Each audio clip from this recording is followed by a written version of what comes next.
Awesome, thank you. Welcome to the penultimate session, the last set of talks of what have been a truly amazing conference. I hope you all are having as much fun as I am. And we've got some exciting ideas to pack into your head for that ride home. Let's see, and a warm welcome to the 20+ people who are online. Glad you could join us, or if you're watching this after the fact. I'm sorry. Okay. So, yes, welcome everyone. All right. I'm just going to dive in. I'm Joshua Danish, the president of society for about an hour more. Not that I'm counting the minutes, but one of the many joys of that role is that I got to brainstorm this session. And the idea for today's session came at us. Clearly, it's been a long day. I'll take this off for a moment. The idea for today's session came out of a series of discussions with my friend and colleague, Jasmine Ma, building on some ideas that we were exploring, as well as our shared experiences on the board, executive committee, and in the Equity and Justice Committee. We felt hyper aware of what I see as some growing tensions in our community. Before I label them, I want to note that these tensions are mostly healthy and are certainly worth discussing. At the same time, these tensions are clearly a source of frustration and alienation for many. The disagreements around these issues have been painful to many of our members, and that's something I don't think any of us want. My goal in labeling these tensions, speaking about them, and my goal in this session more broadly, is to find ways that we can maintain the good intellectual dimensions of the tensions and get rid of the parts that make people feel like ISLS isn't a good home for them. I believe ISLS is more than expansive enough to include many different, complementary, and sometimes contradictory ideas, so long as we all care about learning. And I believe we can do so in a way that feels constructive to all. Anyhow, those tensions. Broadly, there are members of our community whose work aims to break new ground. As Susan Goldman noted in her brilliant history of the field, this is in fact what led to the creation of the learning sciences as a field and community in the first place. However, this leads to others worrying that perhaps the old ground is being abandoned, which it shouldn't be. Though I hope we can all agree that critiquing the status quo is always an important step in moving our science forward. It also happens that new ground may feel obfuscated in language and frameworks that are so new as to feel disconnected from the old. More explicitly, some have argued for a strong focus on equity, which I agree is both important and necessary. Others have responded that this focus is framed in ways that are dismissive of prior work or does not apply in all contexts, or perhaps that they can't or don't want to focus on equity in the same ways, and thus this doesn't apply to them. My feeling, however, is that there are in fact far more overlaps and opportunities than are immediately visible. Our goal in today's session is to highlight these overlaps and opportunities. We don't think that everyone should or even could adopt the same research agendas. The plurality that we enjoy are core and wonderful features of our society. But I also hope that we can see more ways that listening to, exploring, and building on each other's ideas will be mutually beneficial and fruitful for all. To that end, we have selected a group of scholars that are doing some incredible and groundbreaking work. We've asked each to share that work while also helping to show connections to prior work in the field. We also met on Zoom for those who could make it, discussed these ideas over email, and then met earlier this week over lunch to share ideas and think together. I believe you'll see some synergies as a result of this coordination, and either way, I know I learned a lot from those discussions. Our hope is that the resulting comments will highlight the building that each scholar has done, the opportunities to push on prior work, and the ways that we can all learn from each other, even if we don't agree with every aspect of the new directions. Each speaker will introduce themselves and spend a few minutes summarizing their work. We've asked them to explicitly note how their work connects to existing and long-standing constructs in the learning sciences to make that bridge truly explicit. We've asked that they also share why they felt the need to extend the existing work and how they're exploring new directions and possibilities. We've asked them to highlight, boy, we asked a lot, what they hope we might all learn from this work, even if we don't share all of their commitments. Finally, given the global character of both the society and this panel, we've asked that each panelist comment on how their work is tied to their social context of practice. Our hope is that Highlighting all of these ideas will help us to begin building bridges so that we can all continue to move the field forward with an expansive vision that is truly multivocal and includes productive collegial tensions and disagreements and the possibilities that arise from them. We, the facilitators, Jasmine and I, will ask a few cross-cutting questions at the end to help the panelists show all of the connections between them and across the ideas they've been building and noticing. To help accomplish our goals, I'd like to offer some humble suggestions for how you might listen over the next 30 to 40 minutes. Please listen as actively as you can, reflecting on if and how the work that is being shared might inform your own work or that of your colleagues and students. Maybe it won't, or maybe it will simply offer new questions for you to ask. And maybe for a few of us, we might find an entirely new way to approach our work. Please also think about how your context shapes your perception as you listen to work that comes from and for a multitude of contexts. We were intentional in trying to take a global perspective that reflects the international character of the society and being willing to not focus on US-centric approaches. Though we also believe that there are nuggets of potential and germ cells of ideas for all of us in these brief presentations. Even if you don't want to follow in a new direction, please ask yourself whether the questions and provocations that our speakers are pursuing suggest some ways for you to also question some of the core assumptions of the field. Or if the new ideas are not something you want to build on, it can still be valuable to recognize that these are part of our shared scholarly terrain, which in turn resituates your work and others with respect to the field. In short, please help us think about the bridges we have and that we need to build as we continue to develop all of our theories and research to support learners in these increasingly complex and challenging times. Without further ado, I'm happy to hand the microphone off to our panelists who will each introduce themselves. Tanner.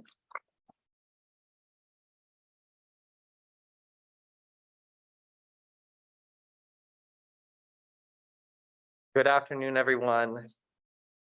My name is Tanner Vea, and I wanted to start just by thanking Joshua and Jasmine for inviting me to be part of this panel of people that I respect very much, and also to thank the local organizing committee and the volunteers for what has been a really wonderful conference. Sorry, you get extra time. Perfect.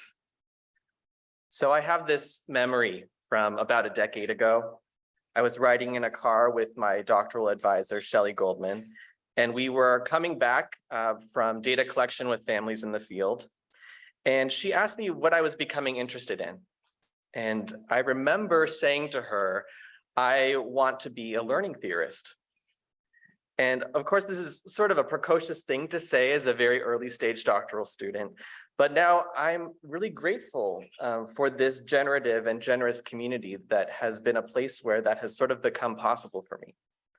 I was completely inspired by the insights of situativity theory, the insistence against atomizing the human individual apart from their context, and the idea that bodies of knowledge, quote unquote, do not exist in some abstract sense apart from their context of meaningful use, that people participate in the practices of their communities, and in doing so, construct and negotiate meaning and become certain kinds of people. When I began conducting ethnographic research with animal rights activists in the San Francisco Bay Area, I quickly saw that emotion was an important aspect of how they learned to become valuable members of their community. Their emotional responses to more than human suffering shaped their ideas about what moral ends are good and what tactics are right. Reciprocally, their ideas about how a just future could be reached also shaped how they participated in emotion. I came to expand situativity theory to emotion as well. Rather than seeing an emotion as an internal, natural, and universal state, I theorized emotion as a social process that led to what I call emotional configurations, a set of meaningful relationships between feeling, conceptual sense-making, and practice in communities.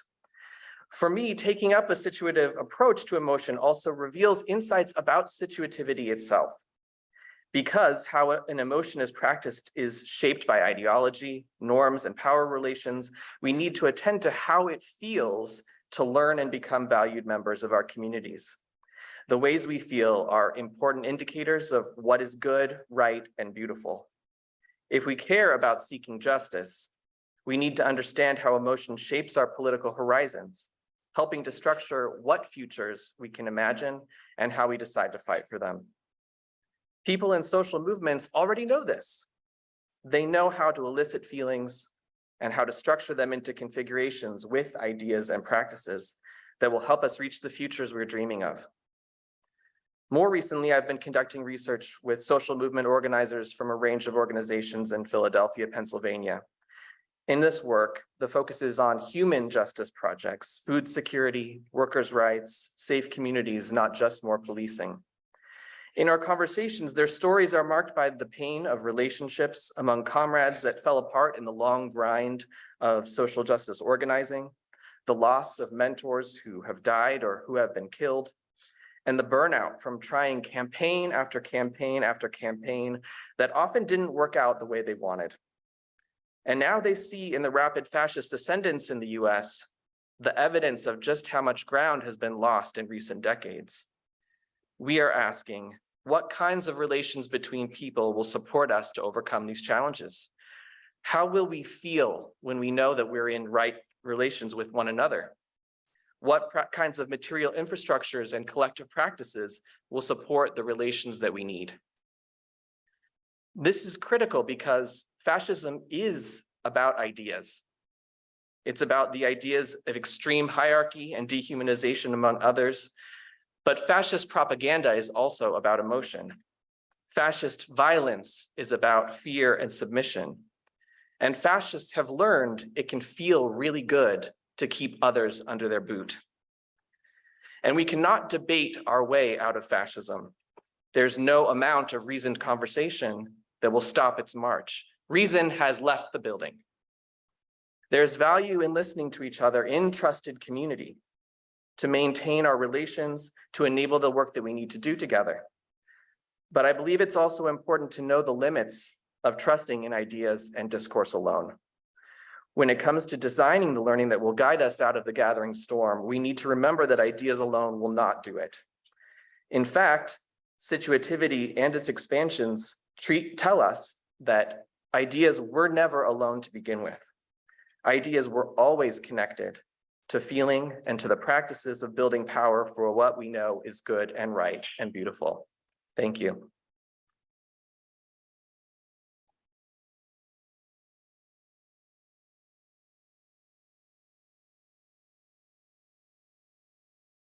Wow, Tana, that was beautiful. I love that. Hi, everyone. My name is Miwa. And Miwa means embodying peace. And that's the name that my grandmother, who was a wartime nurse during the World War II, who grieved for countless bodies, named after. Our field, learning sciences, collectively showed the possibility of going beyond the Cartesian dualism that separates our body from mind, and the modernism assumptions that treat our body as a servant of the mind. Our field together advocated that our body does matter for learning.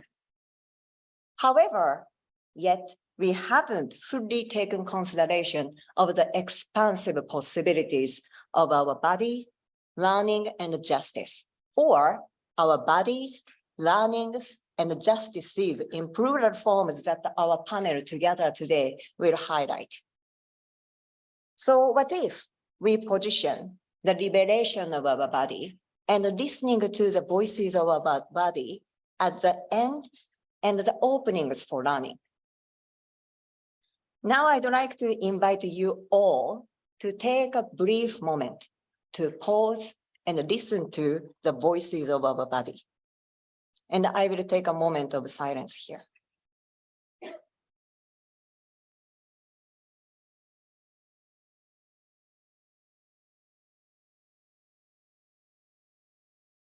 Probably the voice that you just heard have been silenced in the process of schooling. In order to be a good student and to be a good learner, we had to sit straight, stand straight, look at the teacher, and sometimes being forced to hide certain parts of our bodies. In my work conducted in urban context of Japan, I observed that some of the migrant children were actively hiding embodied multiplication algorithms that passed intergenerationally in their communities under the desk, because that was their agency to navigate the societal norms. This discipline of our bodies have damaging consequences to indigenous, racialized, gendered, classed, queer, and disabled bodies. And the harmful embodied learning stretches across context beyond schooling. For example, medical settings. Take Tylenol, commonly said by a medical doctor, can be sometimes working to hide and conceal our pain. And in some context, ignoring our body's voices can be deadly. So can we unlearn the normative practices that force our bodies marked as non-normative to hide, shrink, and sometimes disappear? In the cancer journals, Audrey Lorde said, in order to keep me available to myself and able to concentrate my energies upon the challenges of those worlds through which I move, I must consider what my body means to me. I must also separate those external demands about how I look and feel to others from what I really want for my own body and how I feel to myself. So in our design, can we center the attunement to our bodies? In Japanese language, to make sense or to understand is strongly connected to body. Funi ochiru, the expression that I cannot fully translate it into English, but can be like going into the stomach or going into the gut, shows the epistemology that is grounded in our body and language. When we understand something, it nourishes our mind and our body in a similar way that the handcrafted food made with love nurtured our spirit and our body. So now towards our collective commitment to social environmental justice, we should see body beyond human centrism. Our care and our love to body should extend to bodies that are both bigger and much smaller than ourselves. In our ongoing work, I am seeing the soil as the medium to connect human body and non-human bodies, while listening and learning from traditional and transnational indigenous knowledges for transdisciplinary issues. By embodying transnational being and scholarships, and by transcending geopolitical borders and languages, we can build epistemological and ontological expansion in our learning sciences field. Through the conference and throughout the conference, I observed various layers of design work that our community is engaging with. You all are doing together. You are designing places, spaces, arts, pedagogy, activism, technology. And through our design work, can we build a world where historically silenced voices of our bodies can be listened to carefully and with care? Thank you so much.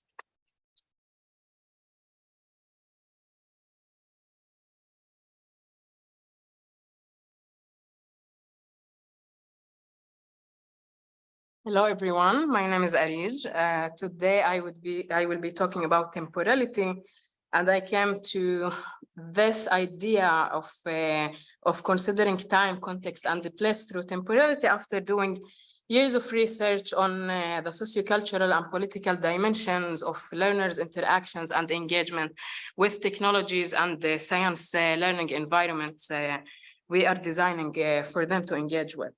So, as I mentioned, temporality here, I look at it as a way of looking at our sense of time, context, and the place. For us as researchers, students, and educators, and in relation to communities we work with, as we are conducting research across various geographies and with various populations around the world. I attend to the importance of temporality in our research because I argue that time, place, and context are experienced differently by individuals and communities they belong to, and it is rooted in social and cultural and political structures that construct and control time, space, and the place. Learners, for instance, will behave differently across various learning activity contexts. They will carry with them different histories across various activity contexts, and they will perceive their experiences in various ways, depending not only on these histories, but also current present realities they live, and the futures learning spaces are designed to make them construct and imagine. So here I move to talk about time. When and where our narratives of our research are constructed. What is the starting point in terms of time, of history it is constructed? I borrow these questions from Edward Said points on the beginnings, where and from where we are narrating our histories of research, our histories as individuals and our histories as communities. And here I ask, where and how we are narrating our futures as well, when our present is connected to unresolved past that is ongoing with us in everyday life as we go into learning spaces and as we study learning environments. By that, I explicitly mean the ongoing violence and oppression and dominant communities across the globe experiencing on everyday basis that finds its place in the learning environments, again, that we study and communities we work with within the learning sciences. I emphasize again, violence and settler colonial structures of oppression are ongoing. We are not in the past, as it is unresolved. We are neither in a transitional era or in a post era. We live and experience these structures of oppression every moment in our learning and work with communities. So I wonder for us all, how might we be constructing for possible futures for learners and teachers under these realities and uncertainties they lead to? This leads me to talk about how we think about learning trajectories, which I see that they are connected also to the past. The past, again, that is nonlinear and ongoing within the present. And it's not the same for all learning. The past is not one past. The past is intersecting also with the present. We need to think about what it means for a student as an individual and the students collectively to be living in places and contexts where they are uncertain about their futures, not only for long term, like thinking about their possible selves or collective political imagination, but also literally within seconds as they are sitting in their classrooms or afraid to, for their families on the way from their classrooms to home. Students who are worried and stressed about their lives and their families' lives. I argue that these differences in the beginnings of trajectories make us experience the past, present, and the future in different ways. So it is for how we perceive learning, artifacts, and learning environments and their interactions within learning spaces. Our experiences with learning is nonlinear, and its roots are connected to broader structures of oppression, as I mentioned earlier. At the same time, it is intertwined with hope and our political hope and political imagination. So how might we cultivate for that hope methodologically, pedagogically, and in our designs? This takes me to be talking about the future and raising questions for us collectively as a global community. Methodologically, I'm wondering about what are the limitations for our methodologies when considering the temporal boundaries of context and context we study. How do we challenge Eurocentric ideologies embedded methodologically in our research practices and how we theorize and study learning? And how might we cultivate hope as a pedagogical and ethical methodological practice within our research? Moving to think about if space, I'm wondering where do these narratives of our research of learning are constructed, by whom and for whom? What is the starting point of reference for what counts as knowledge, what counts as gap for learning, what counts as deficit within the field, and what counts as zero epistemology of reference in our field? For instance, while we talk about inviting AI tools into learning spaces as a creativity tool or an epistemic tool to think with, we need to ethically and historically understand how these tools have been used and still not used, not only for surveilling certain bodies and communities, but also for sustaining and disciplining power and control within these for these societies and communities. So as for more simplistic instruments like interviews, while interviews are commonly used by us, they can also function in certain oppressive states as a tool for enacting police and military violence with children and adults we work with. So as we think of the future in the learning sciences, we need to be a bit aware of the complex realities communities we work with experience on daily basis. I would like to close here by quoting James Baldwin words as a way to think about historicizing and politicizing how we look at methods, learning trajectories, and the process of becoming within the learning environments. I quote, "History is not the past, it is the present. We carry our history with us. We are our history." End of quote. Thank you.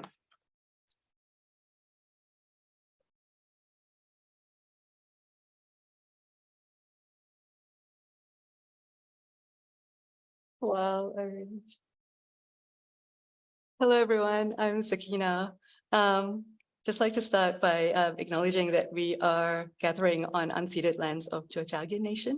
And a lot of my ideas and thoughts in the last at least 20 years really have benefited from learning from the wisdom and care and love of the Indigenous peoples in Australia, where I live now. I share with you this little bit of context. I'm actually a Singaporean-born Yemeni. So, you know, I was minority there. Now I live in Brisbane as a settler immigrant. And I share this because this is meaningful for my epistemological, ontological, and axiological positioning. So I come here, I feel still as a visitor to the learning sciences. So I did my PhD a little over 10 years ago in attention and motion in a very nice, tiny lab with no windows, you know, sticking electrodes on people to measure facial muscles because people lie. That was the philosophical underpinning of the lab that I was in. So, you know, that was how we got into implicit processes of attention, social cognition, and emotion. So I was there doing my PhD, starting with not even knowing what a PhD was. And I say this again because now I think a lot about the nature of knowledge and realize as I think about my historicized self that's carried with me throughout, right? So the idea that growing up as a minority of minority in your textbooks, even in a multicultural society where you see representation of everyone else, not even everyone else, a subset of the multicultural population in the textbooks, some of which are stereotyped and some of which aren't. So we see these manifestations of privilege and power right in our curriculum and how it shapes what is perceived as valid, not just in terms of knowledge, but your entire identity and being in that society. And so I focus most of my work in the context of higher education because I am first in family at education that's meaningful to me because I feel that academia still holds a lot of power in epistemic gatekeeping and oppression that still happens right here, right? So, and the nature of knowledge, how it's perpetuated, constructed, and formed. So the juxtaposition there is that to be part of that conversation, then, you know, the higher education promises them as a site for transformation, particularly for marginalized and minoritized people and their communities. And yet it itself still imposes harm socially, epistemically, personally. So now I think a lot about thinking, doing, knowing, being, and becoming from a radically human view of cognition. Now, this is probably preaching to the converted here, but bear in mind that I came from the context of experimental psychophysiology, and I work in the context of Australia, where learning sciences is not really a thing, can I say? Okay, so there is still that conflation between science of learning and the learning sciences. And most of my colleagues still perceive my work in the learning sciences as positivist. So when we think about cognitive concepts such as perception, reasoning, argumentation, sense-making, meaning-making, cognitive dissonance, and so on, this is where I feel the need to contravene the notion of cognition as separate, where it's merely connected to other elements of human being, right? So emotion, embodiment, and so on. But conversely, also, I like to think about sociocritical acts like culturally organizing for solidarity, of justice, and the cognitive processes in that as deeply entangled. And thus, while my theoretical underpinnings for this radical conception of human cognition is informed by the context within which I'm in, and I think that's important, which I feel maybe US researchers don't encounter as much of. What I tend to think is that when we think about the ideas of futuring and our collective work for justice-oriented futures. And as Arij said, our construction of time is such an interesting thing because it's elusive, but it's also tangible in a sense, as manifested through our inferences and experiences. And so when I think about futuring with marginalized and minoritized communities, I think about how our work impacts their perceptions, their thoughts, their emotions, right in the present, because the moment we think about the present, it's the past, right? And so that conception of futuring is vast and expansive. And so as my work, a lot of it is also, as a lot of your work, is rooted in design work because we prioritize action, that the idea of design cognition as radically human is, of course, emotionally entangled as it is socially, historically, and temporally situated. And of course, as Miwa says, it's also embodied, right? It persists in our cognitions and memory as part of our being, but memories that is absolutely part of our being in our bodies as much as anything else. And those are completely not just situated, but intertwined within whichever context that we're in. One day I will learn the language of this, okay? And thus, my work is very much methodologically focused. And that's because there's a lot of methodologies that, particularly in the research context that I'm situated in and practice context that I'm situated in, it still requires quite a bit of decentering of Eurocentrism, of US centrism, and of whiteness. So as much as Australia purports itself to be a multicultural nation, it is not a white country, but it is, of course, a white majority country as much as in the US. And so when I think about methodology and methods and the very human aspects of producing and consuming research and how knowledge becomes as interpreted and transmitted, I think about how that is manifested through these complex lived realities and power differentials in society as we go through that. Given my initial background in experimental psychology, I think about how all research is relationally mediated, right? Whether it's intentionally, consciously designed for and enacted and embodied, that all research is in fact relationally mediated. And I repeat that because particularly in the context where I work in, sometimes in research methods, while there is that, well, I lost my train of thought, sorry, quite jet lagged still. So, that juxtapositions between methods and methodologies, but perhaps contradicting with what's actually done. So, for example, in co-design work, which is gaining a lot of traction in Australia, there is that social justice motivated intention and push, to ensure that people who are most proximate to the issue at hand get a seat at the table. But sometimes, even when you get a seat at the table, your being, your thoughts, your perceptions continue to be oppressed and silenced, or where existing whiteness or hegemonic privilege is upheld. And these are continuing with that relational mediation, the hidden curriculum of research that continues to perpetuate in the research that we conduct. So without a conscious intention or thoughts with how we relationally conduct ourselves in doing research. So for example, when I was in the lab, I think I was very clinical, right? With the students, here's the process, here's the ethics, and now I'm going to explain to you what you're about to do. There's not going to be any, you go through the protocols of the ethics quite clinically. And now I do things completely differently, where I focus on relationship building and trust and power sharing and so on and so forth. So in the first circumstance, I am relaying the hidden curriculum that research is not very human, firstly, but that there is that positivist notion that we need to remain neutral and objective. And I am in the position of trying to discover knowledge with you as we know in history of psychology, it's called subject for a reason.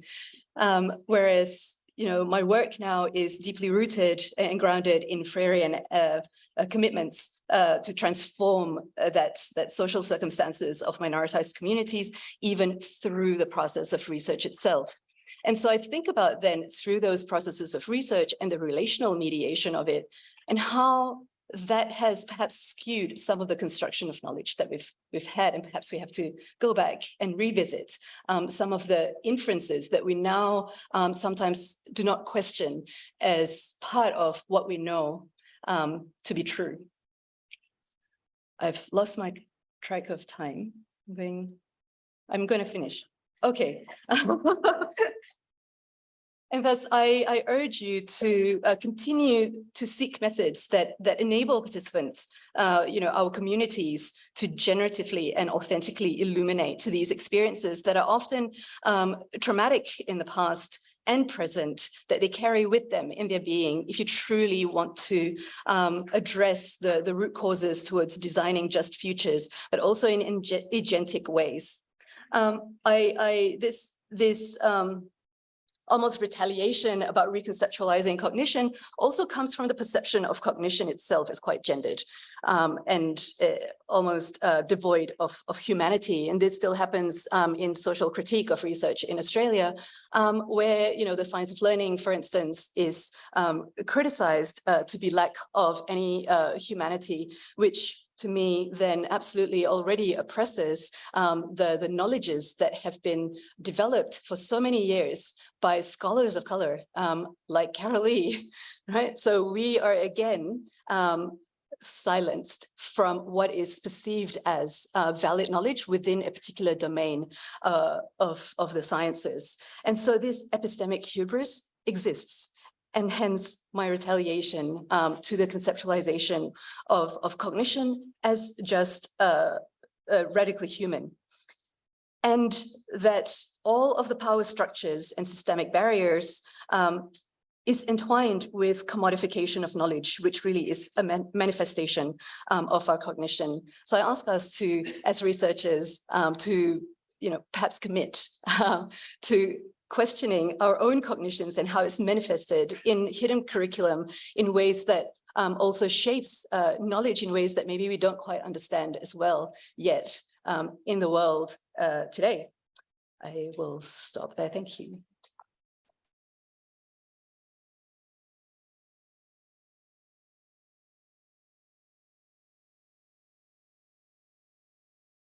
Hello, I don't know, I didn't time myself either, so you're in good company. And so I'd like to start by introducing myself, and then I took some notes here and I'll try to not read so much, but if it is what it is, I guess, at the end of the day.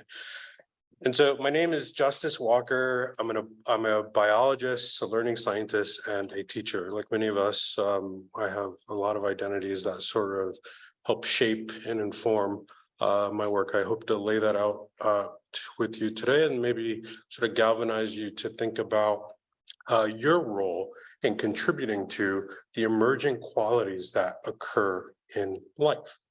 Oftentimes, I forget that my day-to-day actions, no matter what they are, my interactions with an individual, the new paper I put out, or the new grant I got, have lots of implications that contribute to, in parallel to everyone else, and create the qualities we see and sometimes don't recognize. And I believe those qualities, those emergent characteristics are problematic, as you all probably agree, but also are contributed not by some monster that we see in the news articles, but also contributed by ourselves, by us. And so my research program, just to sort of give you a little background, addresses secondary, grade 6 through 12 education using burgeoning life science and computing technologies. These priorities are directly informed by my own personal, educational, and professional experiences. I grew up poor. I'm a first-generation Hispanic, African-American, who trained at an Ivy League university and who spent nearly a decade teaching high school biology in public, charter, and private settings. This positionality and experience helps me stay attuned to the direct impact learning experiences, environments, and practices have on shifting or reifying whole life trajectories and generations. Equity-driven perspectives, therefore, are threaded throughout my work. If you know my research, you recognize that my work seeks to advance knowledge in next generation bio and computing technologies for teaching and learning. As you all know, for instance, bio and computing-based innovations have had really critical impacts on humanity and culture. These biotechnologies are used across diverse enterprises in agriculture, manufacturing, medicine, influencing how we impact and sustain the planet. Synthetic biology, as an example, where you can genetically modify and reprogram cells to do really specific things, might sound like a pie in the sky endeavor, but all of you have been impacted by these technologies. If you ate today, you were impacted by these technologies. If you washed your clothes with Tide Pods, you were impacted by these technologies. Or if you faced the threat of COVID-19, you were impacted by these technologies. They shape culture, the way we communicate, behave, and interact. One relevant area is outside of life sciences includes social media platforms that, Antonio Gramsci and others thought about this decades before, but they shape public perception, behavior, decision-making, and as a result, the qualities we see in life every day. And so my life's work so far in this, my first 3 years as an assistant professor has been to figure out how we might prepare future innovators, workforce, and more importantly, public citizenry to contend with both the solutions these technologies create, but also the problems they also manifest as a result. My overall research program pursues 3 overarching lines of inquiry. First, what does it mean to know and understand in next generation fields like synthetic biology, where you can design and inquire freely beyond the gates of any scientific method or central dogma? How might we encourage productive and empowered engagement that is both meaningful and equitable for learners who have diverse, intellectually and epistemologically diverse ways of doing and knowing? What kinds of learning designs, I ask, also encourage experiences that are culturally responsive and critical? I study these areas in my examination of people and their perspectives, access and participation, and learning practices that are agentic. My research philosophy is guided by the idea that learning should be personally meaningful and culturally relevant. We know this from Gloria Ladson-Billings, Geneva Gay, and Felicia Mensa. situated in authentic practice. We know this from Brown, Collins, and de Guin. Epistemologically pluralistic, thinking about Turkle and Papert. And I might go so far as to suggest also agentic. And involve contexts that will inform the next century of education, research, and practice. This is to say that learning should enable students to leverage their social and cultural resources, field practice, and technology in ways that go beyond access and empowerment toward critical and liberatory ends, wherein learners can engage with topics along their personal interests, cultural histories, and socio-political concerns, and along their values, priorities, and needs, especially. Thus, my responsibility as a researcher and learning scientist is to design activities wherein learners are encouraged to think creatively, critically, and about how they might enact social good in service of their communities and beyond. As this is important both civically and as stewards, future generations of stewards. This is important today because, as we all know, America is shaping up to be rather than a beacon of hope, a reenactment of the past.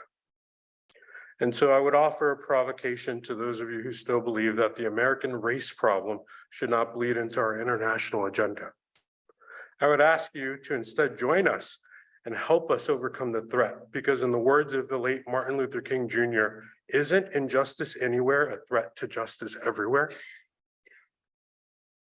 It is through this, our work together, that we can continue and also, in the words of MLK, guarantee that the arc of the moral universe bends toward justice.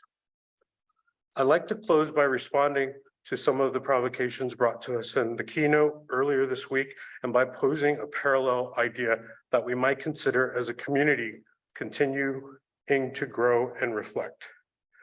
If we continue to innovate and extend knowledge in hopes to shape the next century of culture and society, what will it mean if we do so in ways that emphasize solving problems in the community and not also attending to the problems those productions also create? My view is that if we overemphasize, or I overemphasize, the egotistical ambition to create generalizable knowledge, that I might forget how our origins as a society, a learning society, has been to stay grounded into the social cultural, and recognize that my research, our research, is actually a never-ending process of growth, evolution, and becoming. This is to say that we are never going to, as you know, conclude in any research endeavor or project with a finite understanding of how the world works. In fact, we might create more problems, as I continue to say, than we set out to solve. But it is our job as researchers, I believe, teachers, and future stewards of the world to lean into the process of never-ending growth and evolution as a society, and recognize that the issues in some of our pockets of this society and the world bleed on and affect us all. Thank you.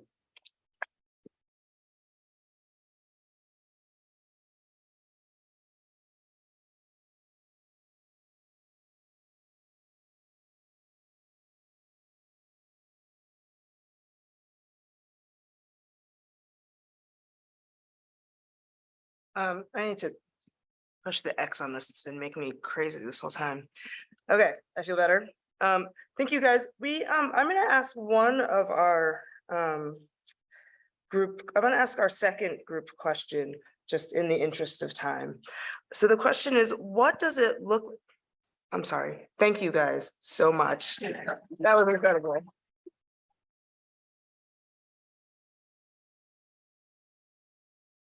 Okay, now, what does it look like if we all build bridges and expand to have our work globally relevant across communities, recognizing that our countries all house many communities? And you could also complain about the question in your response if you wanted to.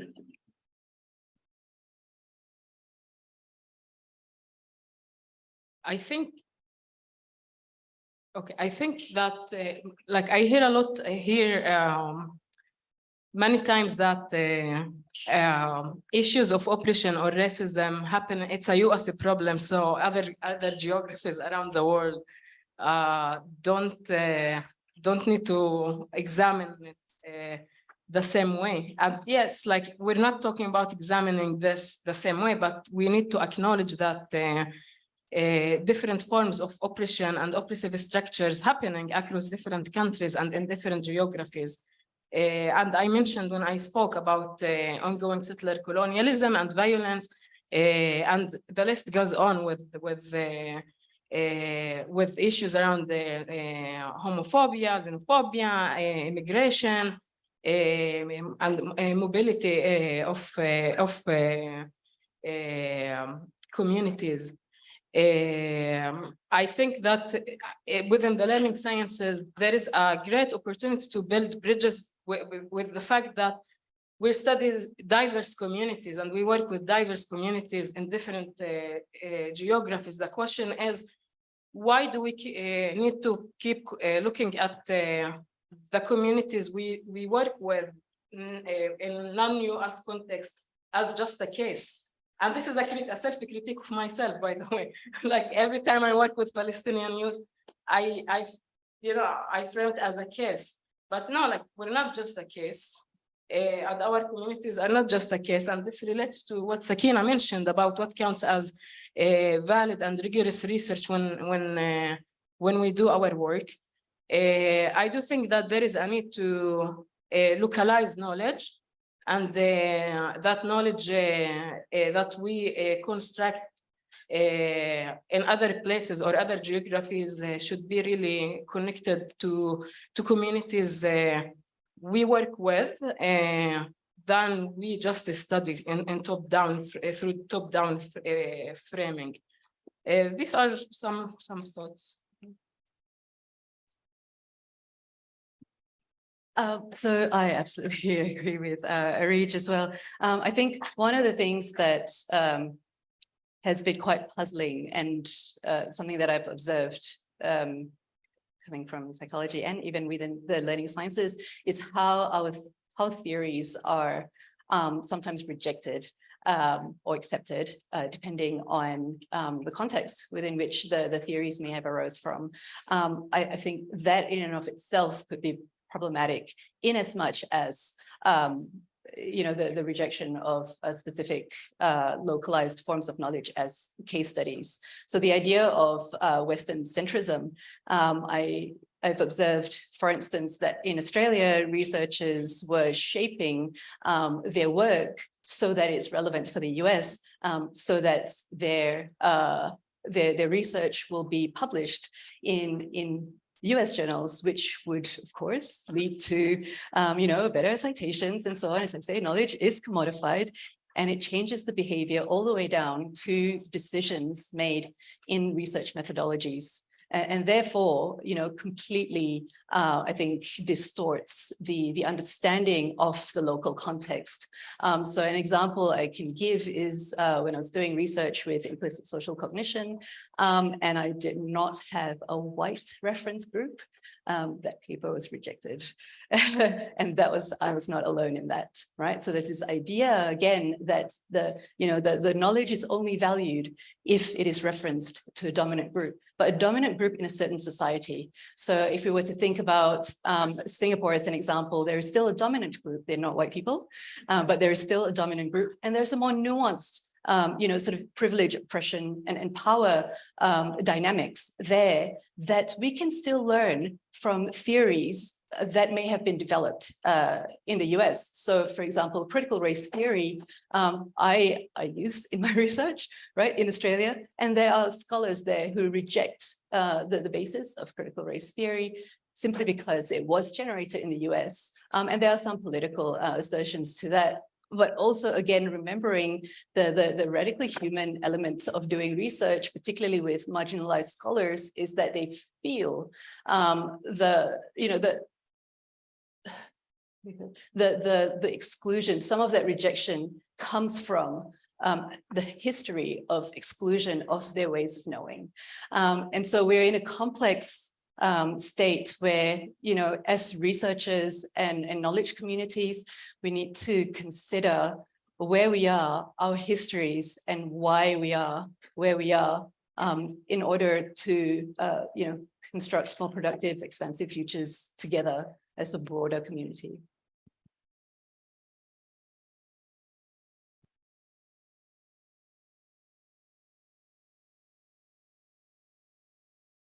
Thank you, Ariji and Sakina. I'd like to build on what you said, both of you. And I'd like to bring a contrast between internationalization and the transnationalism. I think the transnationalism is more of the embracing our epistemological and ontological expansions achieved through transcending borders, languages, and the geopolitical boundaries. So if we, as learning sciences, to move towards more global perspectives, we should embrace those transnational beings instead of just promoting internationalism that could reproduce some of the nationalism, militarism, and international competitions. What if we could move together towards the transdisciplinary problems that we are currently facing across the globe? And what if we really expand our current epistemology and ontology in our field by embracing those transnational beings, languaging, and also, going beyond those boundaries.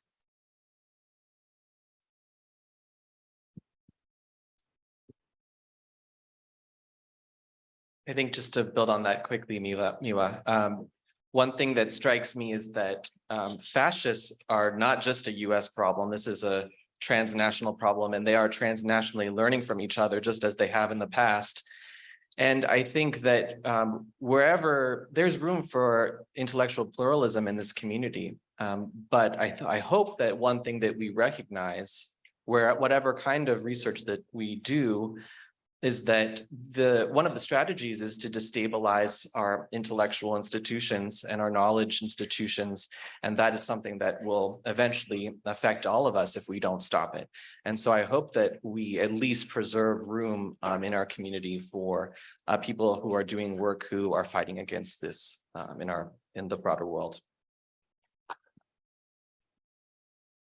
I mean, my colleagues here have covered it all, but I would also add an element of being critical, right? Building bridges doesn't always mean being friends with everybody, but also means creating dialogue so that we can live in the tensions of disagreement. I think we don't do that enough. I think that there are folks out there who want to be heard and have a perspective that is legitimate.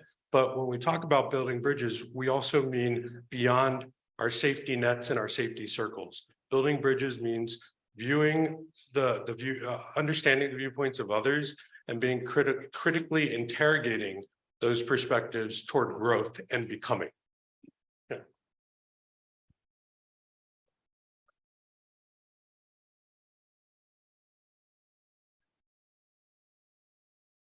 Okay, well, we're almost out of time, so Jasmine's got a few quick things to say, and then I'll be even quicker. Miwa, Arij, Sakina, Tanner, and Justice. My heart feels full.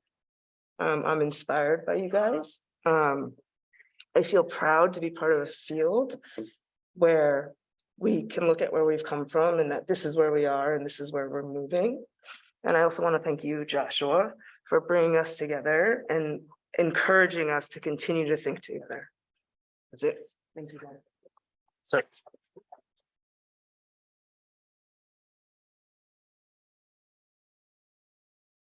I'm just going to close by saying I'm going to take Miwa's advice, as we all should, and listen to my body. And there's a little bit of shiver and tingle and a whole lot of pumped up. So I'm excited. I hope you are. And thank you all so much for the incredibly wise words.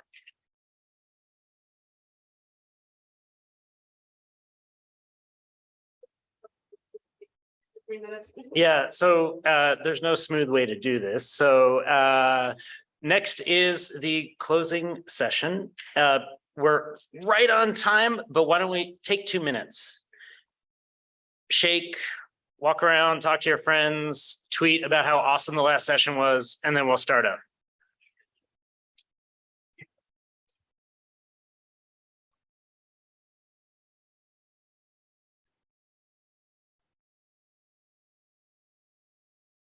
Yeah. Oh, yeah.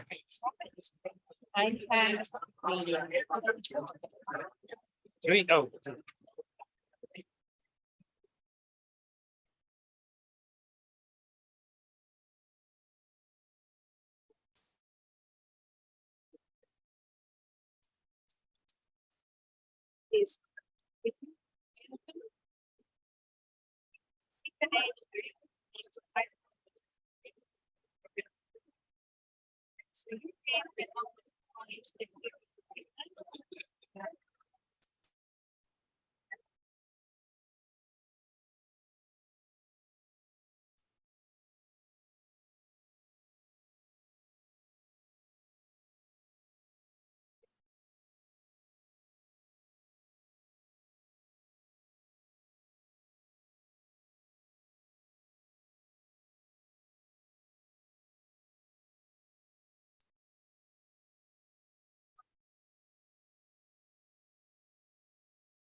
Okay, let's, one more minute.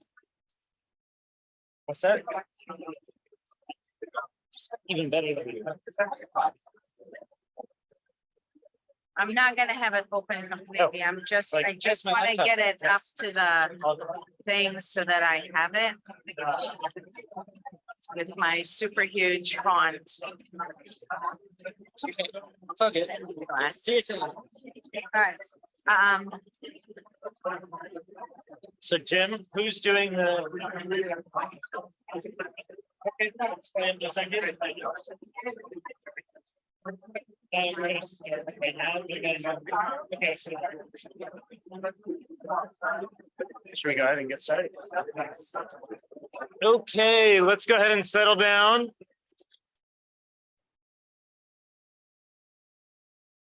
Everybody could have a seat. We've got lots of business to do before we can go home, but we're almost there. What's that? Slow? Oh.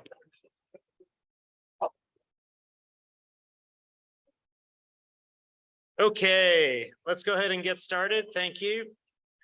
Once again, Susan's wisdom comes in handy. Thank you. All right, so before we get started with the business, we just want to end this wonderful meeting the same way we started, with a land acknowledgement by Concordia University. Oh, I'm just gonna move this aside. So before we begin, I'd just like to acknowledge that Concordia University and Dawson College, our local co-hosts here, are located on unceded indigenous lands. The Ganungahaga Nation is recognized as the custodians of the lands and water on which we gather today. And Chukchage, or Montreal, is historically known as a gathering place for many First Nations. Today, it's home to a diverse population of Indigenous and other peoples, and we respect the continued connections with the past, present, and future in our ongoing relationships with Indigenous and other peoples within the Montreal community. And then I'd like to add, as just a personal note about the territorial acknowledgements of Montreal, is in the past and present, this area has been the territory of the Haudenosaunee, excuse me, I just kind of ran here, and the Anishinaabe peoples. And it's a territory which I find important, has been governed all along by the Dish with One Spoon Treaty. And that's a treaty that committed these nations that came here to share the territory in peace, friendship, and respect. And as a newcomer to this land, I'm compelled to recognize their stewardship and to honor the spirit of that treaty, and to interact with these Indigenous communities in peace, friendship, and respect. And I believe, it's my personal belief, that the liberation of Canada and the Quebec nation is inherently bound to the liberation of Indigenous nations and communities in this shared part of our world. And it's my hope that at Concordia and at Dawson, may breathe life into those obligations to those communities and those treaties, and that we will contribute to that liberation and to the peace, friendship, and respect among our communities. Thank you.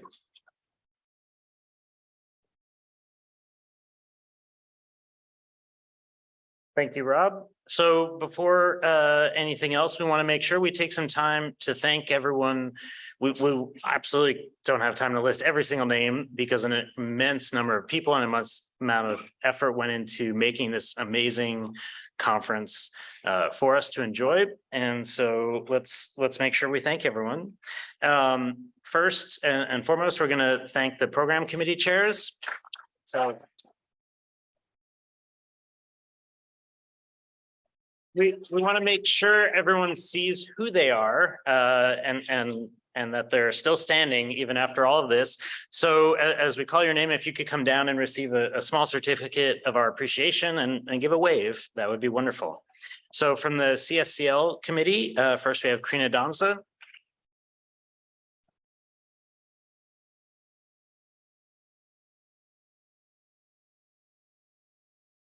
And next is Marcella Borge. Wait, oh, who looks a lot like Krina. Next up, Elizabeth Coe.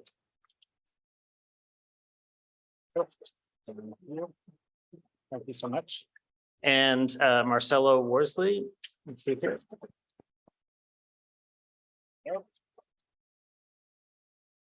Sorry to make you run after all that. All right, and the ICLS committee, the man who spent 80,000 hours easy last week, Paula Blickstein.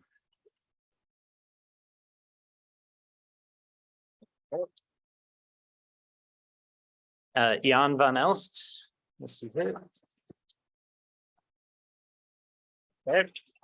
Also looks a lot like Paulo, but we'll take care of that. Next up, Rita Casito.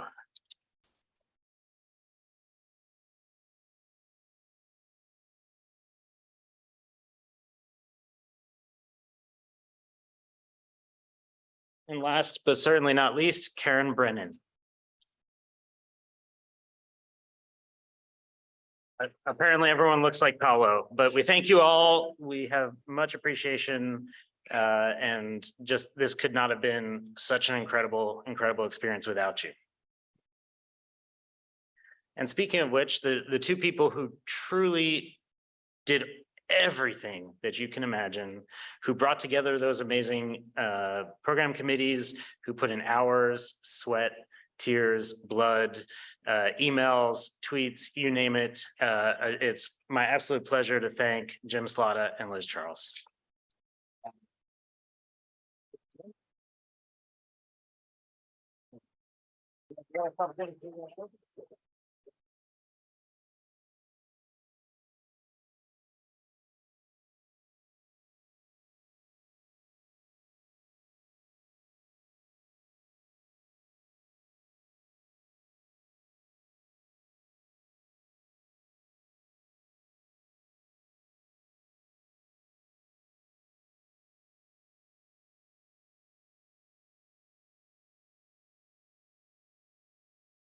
Thank you so much.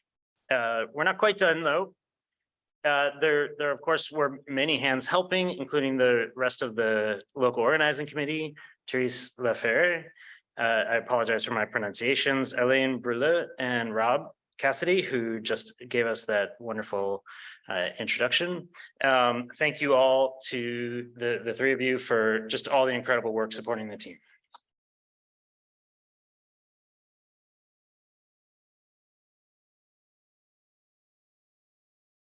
And of course, we've got a few more individuals before we get to that. There are a number of institutions that were part of supporting this process, supporting us. Concordia, and Dawson, obviously playing a central role in offering us physical space. The Saltese organization for sharing space and providing support. And a number of local universities, McGill, University Laval, University of Quebec at Montreal and University de Montreal all provided support, guidance, and assistance in this process. So thank you to them.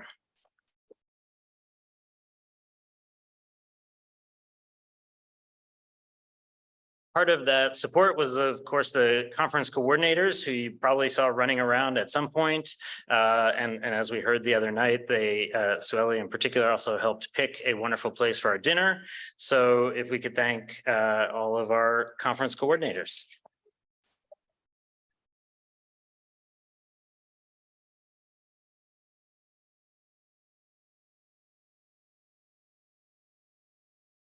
And of course, we absolutely relied upon volunteers and students, and that required coordination as well. So thank you to our volunteer coordinators.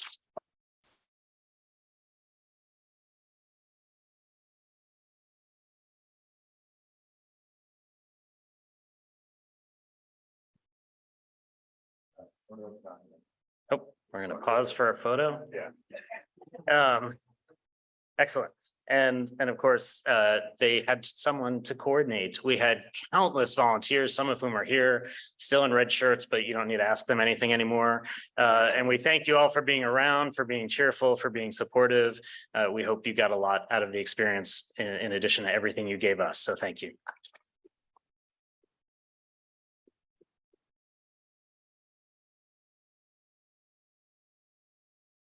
And in particular, we had special thanks to these folks who helped out with many other parts of the organization and the social media, a lot of the behind the scenes work, efforts that we don't always recognize, but are certainly there. So extra special thanks to Preeti, Renato, and Nashin.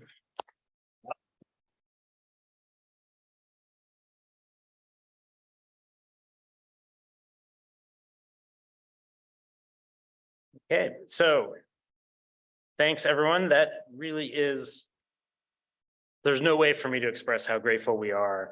And as president, everybody make sure to come up and tell me how they're feeling about the conference.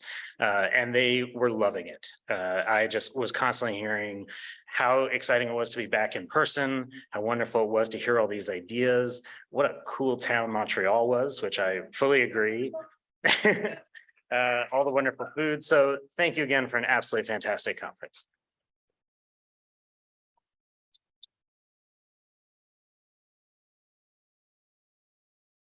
And now some exciting next steps. First off, Chris Hoadley. Come on up.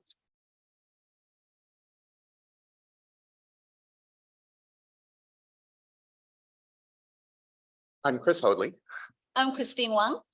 and we are very happy to be hosting the 2024 annual meeting.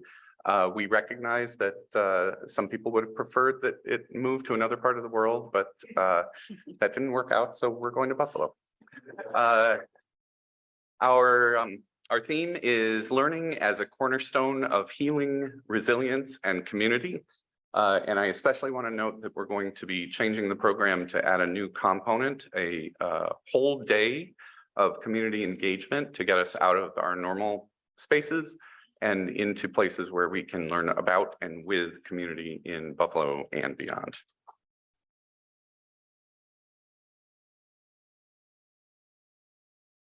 Okay, just in case you don't know where Buffalo is. Buffalo is located west corner of New York State, the second largest city of New York State, and about 20 minutes to the Canadian border. And Buffalo has a direct flight from majority of US cities. So the bottom line is Buffalo is very easy to get to. And the summer in Buffalo is also very easy to love. So welcome to Buffalo. Very briefly, officially, the host is the Learning Sciences program at University at Buffalo. So we want to talk about our initiative. I know we have limited time, so I will go really quickly. So the initiative that brought Chris to us, it spans 4 colleges and involves 6 departments. So far, we have 16 core faculty members. 7 of them have joined courtesy appointments.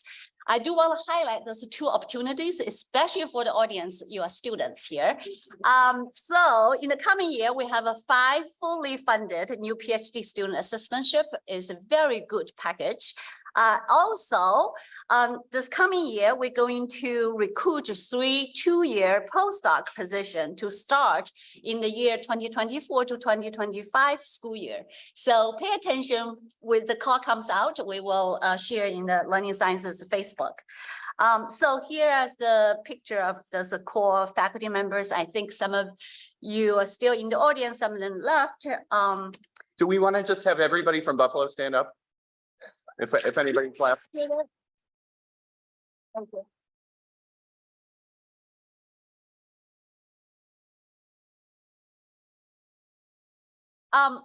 Quickly, this is our learning sciences initiative, the 4 focus areas. We don't have a lot of time to go into details, but do check out once our institute comes to reality. You will have everything to you will know. Stay tuned. Stay tuned. Exactly. All right. Yes, and I wanted to actually frame this maybe a little bit in historical context. So we're coming on roughly almost 25 years since the society has existed, at least in somebody's idea, and we are reaching a point where I think we're all struggling with a lot of challenges. I really appreciated our final panel discussion as a way to articulate some of the ways that our field can speak to those challenges. We know that it's been a year, it's been 5 years, it's been a pandemic. And it's important to remember that our world has suffered, that many people have been traumatized. It's important to remember that our community has been through it. And if we want to carry forward, we need to find a way to do it together where we can acknowledge that trauma and heal it. And so we would like to propose that this next ISLS continues the tradition started here of really being a space for people, even with different perspectives or different visions for how we can make this community vibrant, to come together in a spirit of caring and healing, to heal ourselves and each other. And with that, we would like to share a little bit about where we're going to be hosting the conference. Buffalo is also part of Haudenosaunee territory, and we will be on Seneca territory, the guardians of the Western Door. And we are grateful to be connected to the Native peoples in our area, who many of whom still reside in our region. With that, we'd like to share a little message from some of the folks at UB with a little help from the Tourism Bureau.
Welcome to Buffalo, home of the Erie Canal. Welcome to Buffalo. Welcome to Buffalo! Benvenuti a Buffalo. 欢迎来到美国纽约州水牛城。Hello and welcome to Buffalo.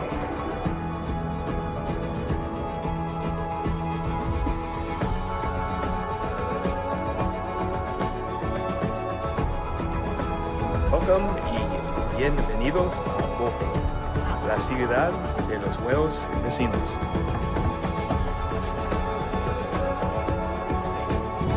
Willkommen in Buffalo. Let's go Buffalo! नमस्कार, आप सभी का buffalo में स्वागत है. आम्ही तुमच्या सगळ्यांची आतुरतेने वाट पाहतो.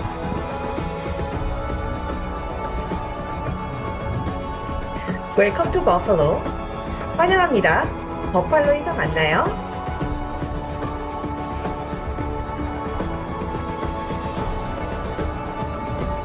Welcome to Buffalo.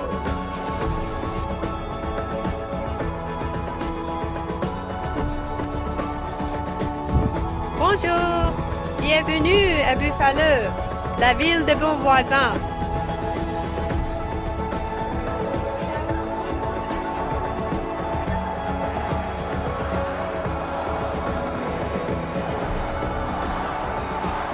They call us the Nickel City. They call us the Queen City. Call us the city of a good neighbor. Welcome to Buffalo.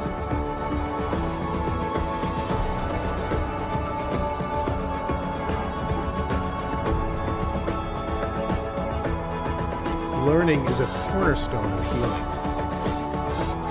Learning is a cornerstone of resilience.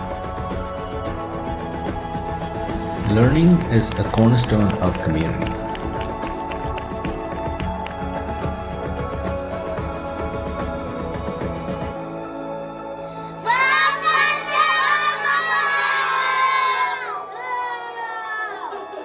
Yes. Whether in person, Or online. Buffalo welcomes you to ISLS 2024.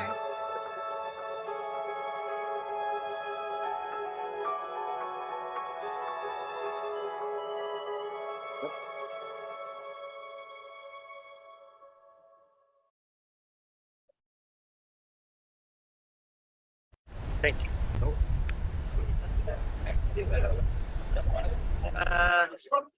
There we go. It was so good. Thank you, Christine. I apologize for missing your name earlier, and Chris. One thing, I'm sure everyone assumes that we have people knocking at our door to host hundreds and hundreds, but the reality is there's a lot of work that goes into trying to identify and recruit the best possible hosts who are enthusiastic and willing to support us in having conferences. And so the person who's been doing that most recently is Yotam Had. Can you come on up and tell us what's next? Well, it's supposed to be a secret, but I think it's actually probably the worst kept secret of the society. I think that cat is out of the bag. But here we are.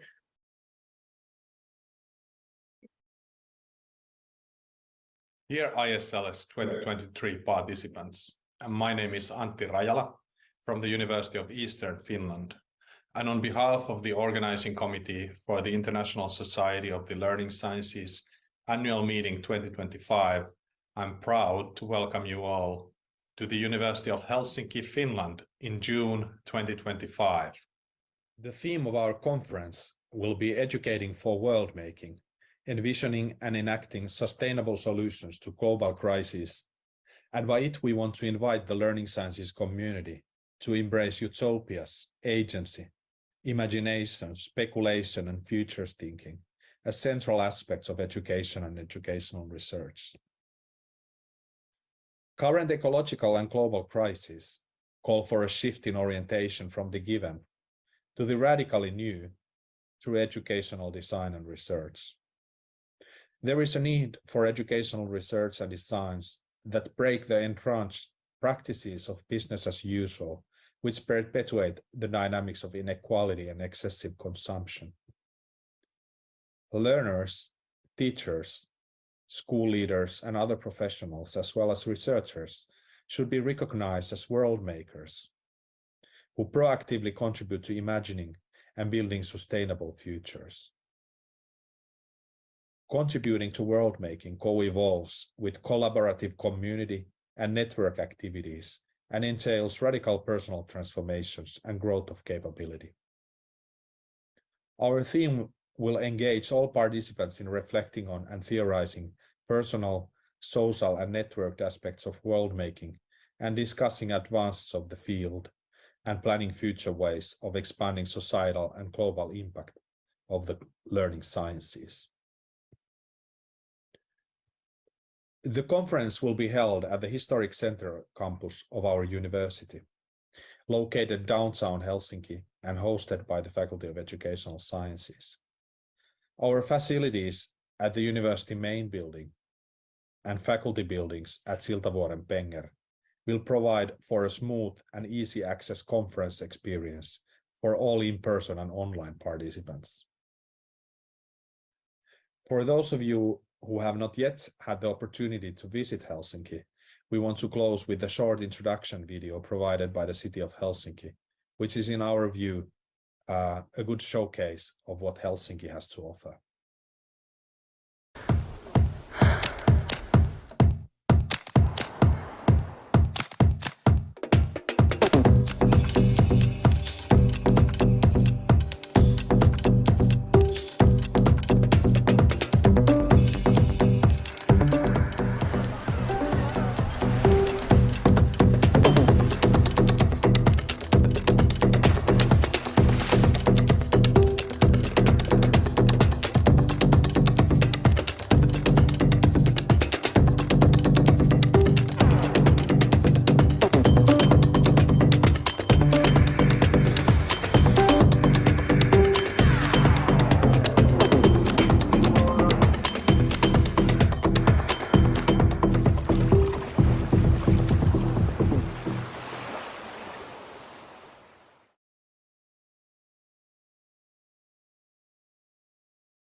Excellent. And in case you need additional motivation, my son Nathan has already declared that he'll be in both Buffalo and Helsinki, and I'm welcome to tag along.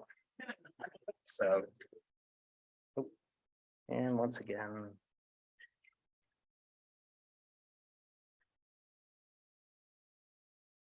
Okay, so a little bit of business. We'll try and keep this brief and hopefully informative.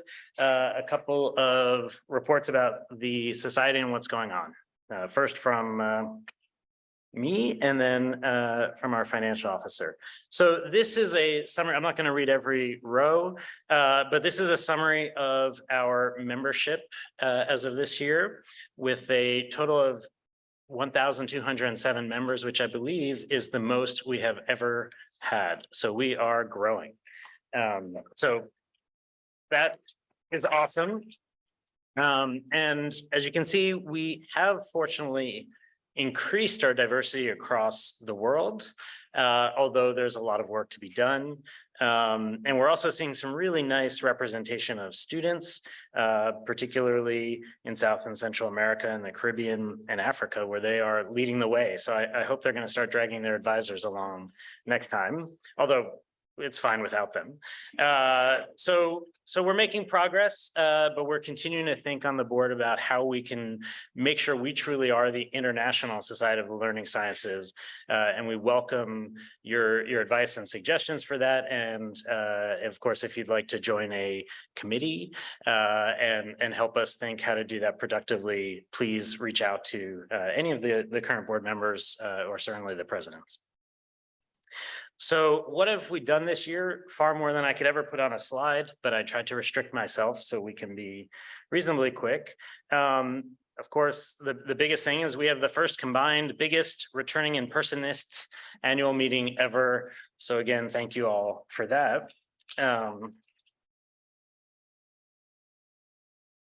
And a couple of quick details there. We have had over 1,000 attendees here, and that is truly remarkable. I somehow seem to think I knew them all, which probably not true, but absolutely brilliant to see so many friends and new friends. Over 100 attendees in the new member session. And that to me is really, really impressive and exciting to see that we are continuing to grow and bring new people in. We, I think, had some pretty successful initial efforts at increased accessibility. We had people join us on Zoom. We had people able to send in videos and still be part of their sessions. So this is a great start, and we're going to keep building on that. So we appreciate all the work that went into that by the local organizing committee and the program chairs. We also had a new hardship committee and funds that supported people who might not otherwise have been able to join us at the annual meeting. And that's an effort we plan to continue working on and expanding in the future. And as I mentioned, we have this initial hybrid effort. We also have developed a hybrid engagement subcommittee that supported that effort this year, and it's part of the annual meeting committee. And the goal there is to have the resources and the thinking centralized in the society to continue exploring how we can support more of our members joining us more easily, more safely, more comfortably in the future, and really deal with all the practical issues that arise, because it's not easy. We recognize that it's not easy, but we've got a couple of people who are dedicated to really thinking through those problems and working towards that future. Next, I'm quite happy with the fact that we have a new membership dues structure, as you, I presume, all know, or you will know next year when you renew. And here we're accounting for career category and economic conditions in country of residence. This is just the start, but we're really trying to acknowledge that even though the membership expense we think is quite reasonable compared to many other societies, and that you get a lot for it, that it's still not easy for everyone to pay that. And so we want to continue offering opportunities to make that more bearable. And of course, the local organizing committee matched that intention in planning this year's conference, and that's something we again hope to continue. We have already seen that it is shifting the percentages of people who can attend. It's helping people be here, and it's just enriching our experience. So that's something we'll keep doing.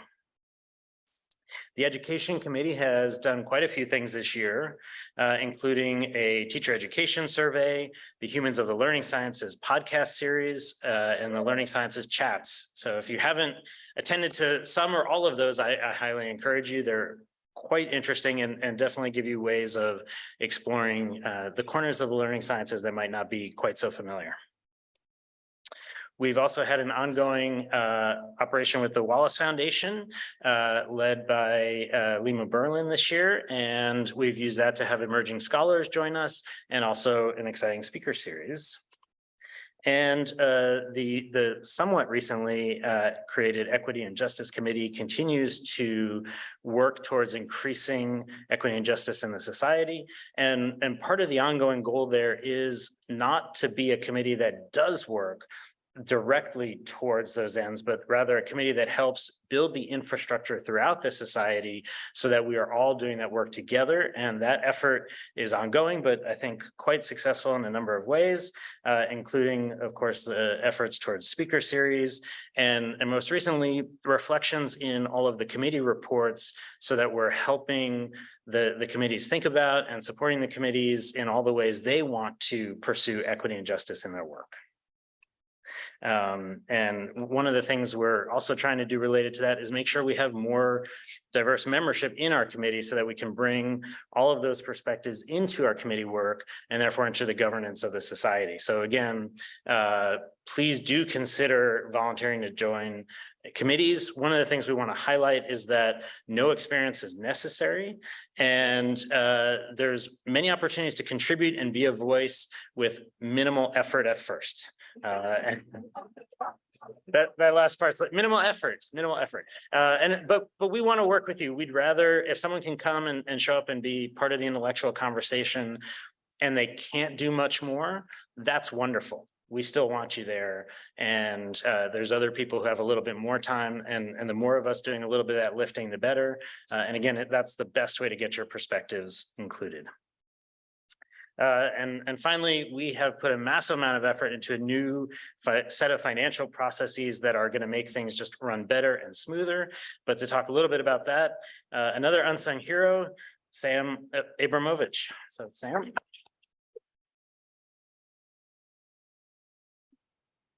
All right, congratulations everyone for making it all the way to the end. If you look under your chairs, you'll find $10,000 grants from. First, I just take a moment. As the finishing my first year as the financial officer for the society, with all this growth, with all this kind of accomplishment, with an incredibly wonderful and successful annual meeting, there's a huge amount of financial complexity to everything here. And I have to really take a moment to really, in addition to being the president, Joshua was the former financial officer, and he's been an incredible, valuable resource. And really, there's no way I would have been able to do even a tenth of what I could accomplish without his support. And so please, everyone, you got it.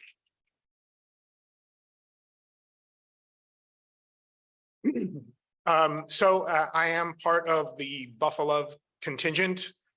So you'll see me again next year. But for those of you that I've had a chance to interact, thank you. It's again a challenging position, but a rewarding position. I especially get to meet everyone. So I just want to take a moment to say thank you to everyone who's had a chance to interact with me. And for those that haven't, hopefully I'll get a chance to soon. Financial accomplishments of the back of this past year. Just continuing to do everything that is complex, but that we need to do: payments, taxes, reporting. There's a much longer list. We transitioned to a new bookkeeping and accounting service, so we'll have much better financial planning and reporting that we're going to be able to kind of institute for the site to help us plan for the future, to do even more of the things that we want to do. A new insurance provider. Those of you that know the challenges of insurance, I now know a lot about insurance that I never really wanted to know. I just want you guys all to know a little bit of just like really what is the main income and expenses of the society. I think transparency, and as I continue on this position, you'll see I'm here all the way through the 2025 ISLS annual meeting. I'm going to try and increase the amount of transparency that we have with the financial operations of the society. For now, I'll just say, like, kind of a reminder that our main income as the society, right, at the annual meeting registration fees, it's the membership fees of joining the society, and the expenses, as you would naturally imagine, right? The main ones are the annual meeting, community outreach, and of course, just the operation costs for a society that's as large as ours. In terms of the financial status, projected costs are increasing, right? We've all kind of felt this worldwide. You can imagine it's reflected in the society itself. However, the financial status of the society right now is that we can handle those price increases and potentially more, depending on what the future direction of the society is. And so I want to, like the Fed chairman in the United States, you have to be very careful with your language, right? Because, you can influence the markets, and I don't want to influence anyone. So this is my wrong keyboard. Yep. This is my very carefully crafted statement, right? But you can, feel free to take pictures and post it wherever you want. But I think everything is good, right? That would be a translation of that, right? That we should be able to continually operate. We have now some financial ability to withstand any other kind of shocks or potentially catastrophes, and that we should also be able to accomplish the goals of the society for the foreseeable future.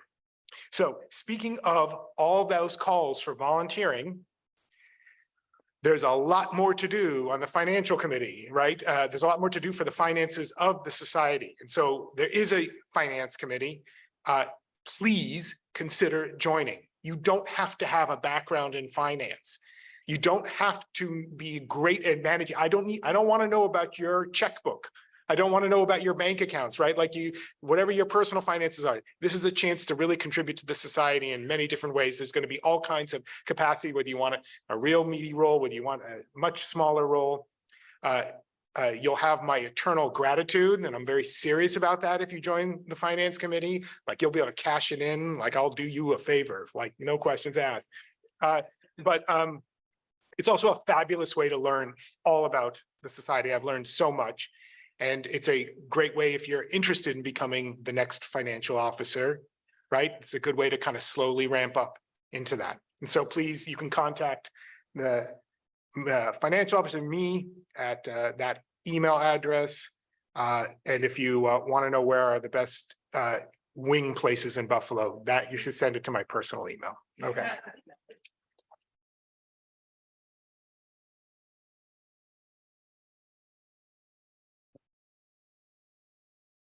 Thank you, Sam. So now probably the reason we have so many people still in the room.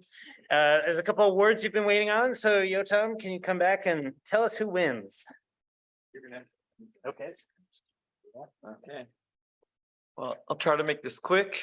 If not, I will miss my flight, and Liz, I'm gonna be sleeping on your floor. Which computer is it? This one, okay. Okay, so the outstanding paper awards first. I know we've all been clapping a lot, but we're gonna have to be doing a little more clapping in the next few minutes. First thing, all the papers that are here, the ones that were nominated and not nominated, reflect deep collective thinking. We should be honored and appreciative of everything. So let's just take a moment to acknowledge. Now that.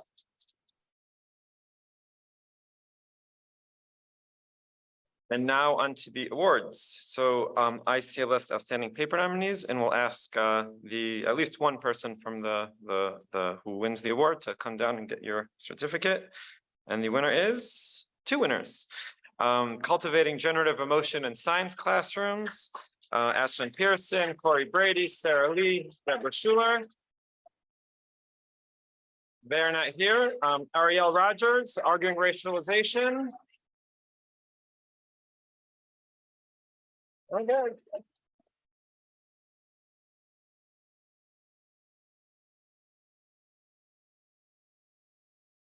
Moving on, the Naomi Miyake ICLS Outstanding Student Paper nominees, you can see them here. And the winner is Learning to be a Science Teacher, the Worries, Joys, and Vulnerabilities of Exploring New Pedagogies, Megan Humberg et al.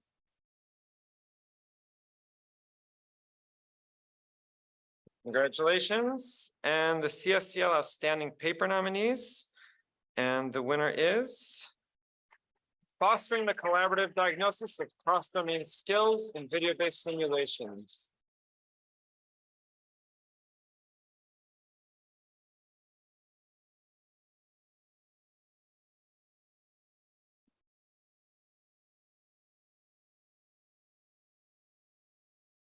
And then Naomi Miyake CSCL Outstanding Student Paper nominees. And the winners are Etka Shokin et al. On Youth Embodied Communication and Collaboration in Making.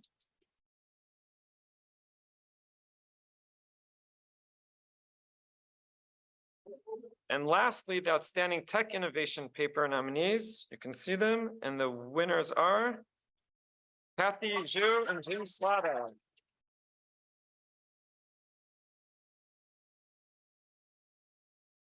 Okay, great.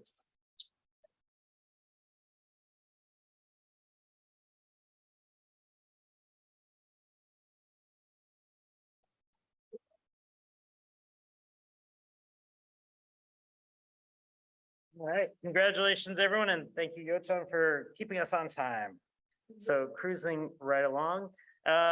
Fortunately / unfortunately, we have some leadership transitions. These are wonderful opportunities for our incredible volunteers to get some rest and for some new volunteers to join us doing the important work of the society. First, I'd like to acknowledge they've all received their certificates because they're not here physically, unfortunately, but outgoing board members, Oscar Linwall, Ulrich Hopp, and Susan Jarrell. So thank you.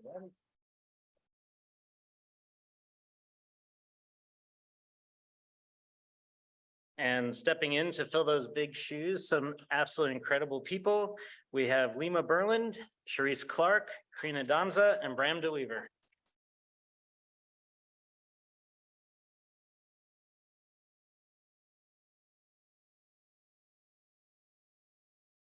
And I'm still not counting, but I am absolutely thrilled to announce our new president very, very shortly, Ravit Duncan, who's going to share a few words.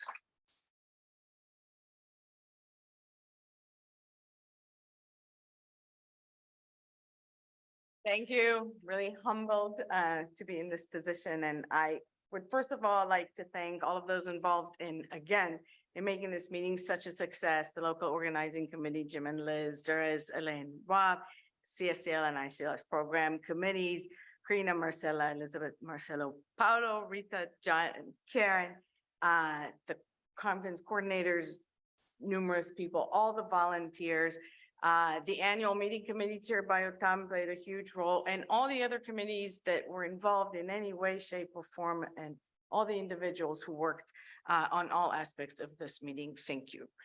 I'd also like to thank all of you who attended and participated in ISLS 2023, and also a shout out to all our members and friends who couldn't attend in person. We missed you and your scholarship. And we do have some events that are planned for after the annual meeting, the tail of the annual meeting that will be virtual, and we hope everyone can join them. You'll hear more about that over email. As incoming president, I have the honor and great pleasure of following in the footsteps of our dedicated and caring outgoing president, Joshua Danish. I have learned so much from working with you and the executive committee this past year, and I plan to continue the efforts and initiatives that you and past presidents have put into place. I want to especially thank our past president, also Oscar Lindwall, who is not here right now, who has tirelessly served the society for over past 8 years in multiple critical roles. A special, super special thanks to Susan Goldman, our outgoing EO. Your knowledge and service to this society are unprecedented, and I cannot thank you enough, nor express just how much you will be missed. But you will see a little bit later. I extend my gratitude and warm welcome to Stephanie Teasley, who will be stepping into the role of executive officer. I very much look forward to working with you.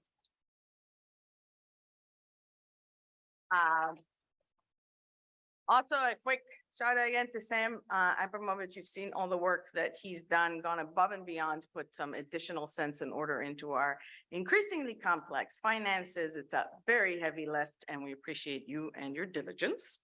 And last but not least, Jasmine Ma, our outgoing secretary, has done a tremendous job in ordering our affairs, installing a system to document all our discussions and decisions. We now have a much more robust and efficient organizational memory thanks to her. And I am truly thrilled to have the opportunity to work with you as president-elect.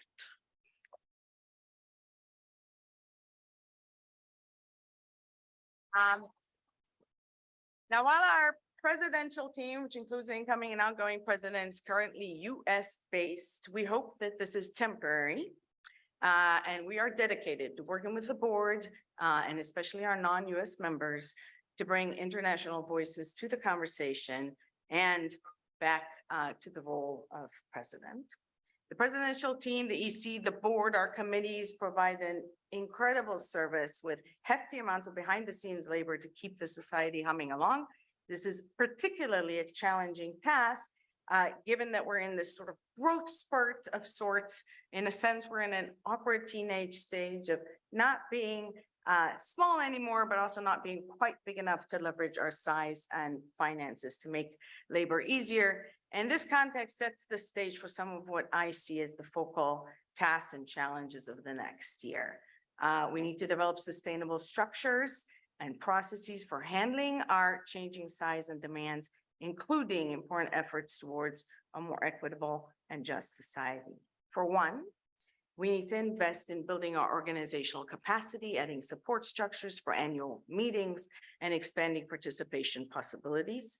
Towards this end, we're constituting the Finance Committee. You saw that will support the financial officer in implementing more efficient cost-saving practices and better attend to financial inequities and providing financial support for those who need it. We also have the new subcommittee on hybrid engagement, charged with exploring and piloting various mechanisms to enhance and expand participation, particularly for those who are unable to attend in-person meetings. To be clear, We are not doing away with in-person meetings, but we do need to find ways to make them more inclusive and support different forms of participation that all our members can contribute to and benefit from these intellectual exchanges. So in the future, that's part of what we're working on.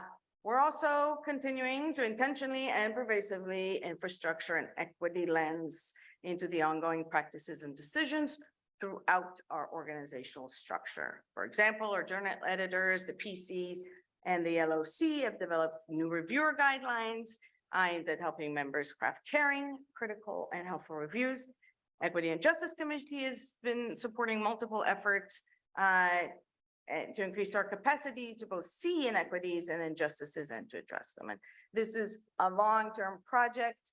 We have been making progress, but we have a long way to go because, and here I quote Sarah Ahmed, in an unbalanced world, balance is unbalanced. We also need to invest in our emerging early career scholars through intergenerational learning within our community. Future of the society is shaped by their brilliance and consequential scholarship. To lift and support them, we need our community elders, our aunties, our uncles among us to continue mentoring and sharing their wisdom with our newcomers, but also learning from them and their new ideas. Progress in science, any science, including ours, depends on pushing boundaries through new ideas and tools, questioning existing paradigms, offering different lenses for making sense of the world. A plurality of ways of knowing has been and continues to be the success of this society. Our strength is in this epistemic diversity, and we need to continuously and intentionally make space for different ways of being and knowing, especially those that have been traditionally marginalized and not legitimated. And this making space in the center entails both building on, but also expanding what has been traditionally at the center. Our society's scholarship is based on foundational research by esteemed scholars in the field, many, but not all of whom, are fellows. I call on our veterans, just like your early work was hopefully supported and legitimated by others in positions of power, we need to reciprocate by supporting our next generation. This involves care and open-mindedness to renegotiating what matters to our field and how we study these matters. As both Susan Coleman and Nicole Rummel noted in their keynotes, we need to engage in dialogue and work across difference, try out different relationships, and expand our scholarship. In particular, I see an expansion towards a more nuanced and critical understanding of context that takes into account the historical and political dimensions of the places and spaces in which learning occurs. And by political here, I mean ways in which power, privilege, and resources are distributed in society and the hierarchies that result. These hierarchies and the forces exerted by those at the top are ubiquitous.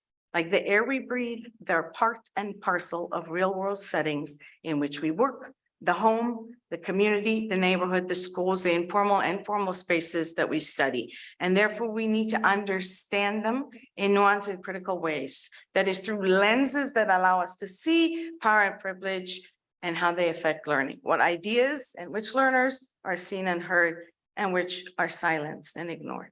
These nuanced and critical lenses are not new. We stand on the shoulders of giants, great Indigenous, Black, and other scholars of color, again, across the globe. While not new, these lenses are becoming more prevalent in our society's scholarship, and I think that is really important. Moreover, these hierarchies and the political forces exerted by the dominant culture, which I will name white, patriarchal, heteronormative, educationally and economically advantaged, are not benign or neutral. They impact the teachers, learners, communities in ways that serve to either reproduce or disrupt the distribution of power and privilege and the benefits and harms that ensue. Learners, teachers, and their communities live realities and embodied experience based on race, ethnicity, religion, class, gender, sexual orientation, and ability. locate them in these hierarchies and subject them to various forms of intersecting oppressions. And importantly, and I stress this, and this was mentioned by the panelists in the presidential session, this is a global phenomenon. It has different manifestations. It looks and feels different in different places, but these social political forces and the hierarchies are always there everywhere. We need to understand how these inequities and injustices, how these power hierarchies show up differently across contexts.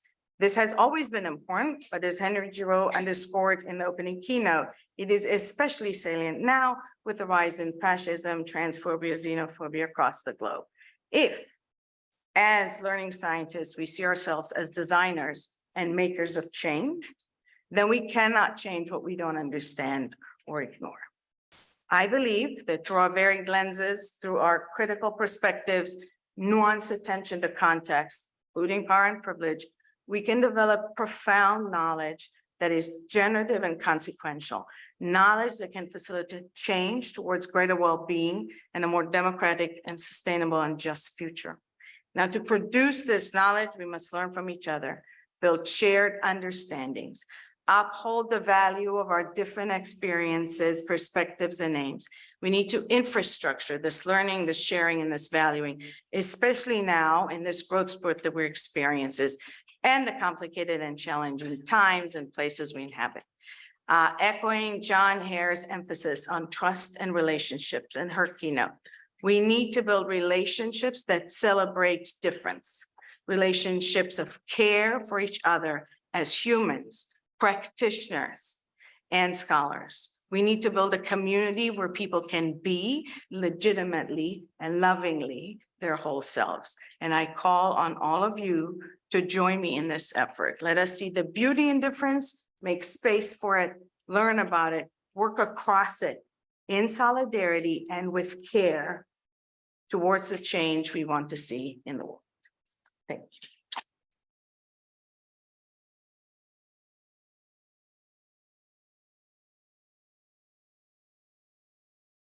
Thank you, Ravit. We're clearly in very good hands. I'm excited.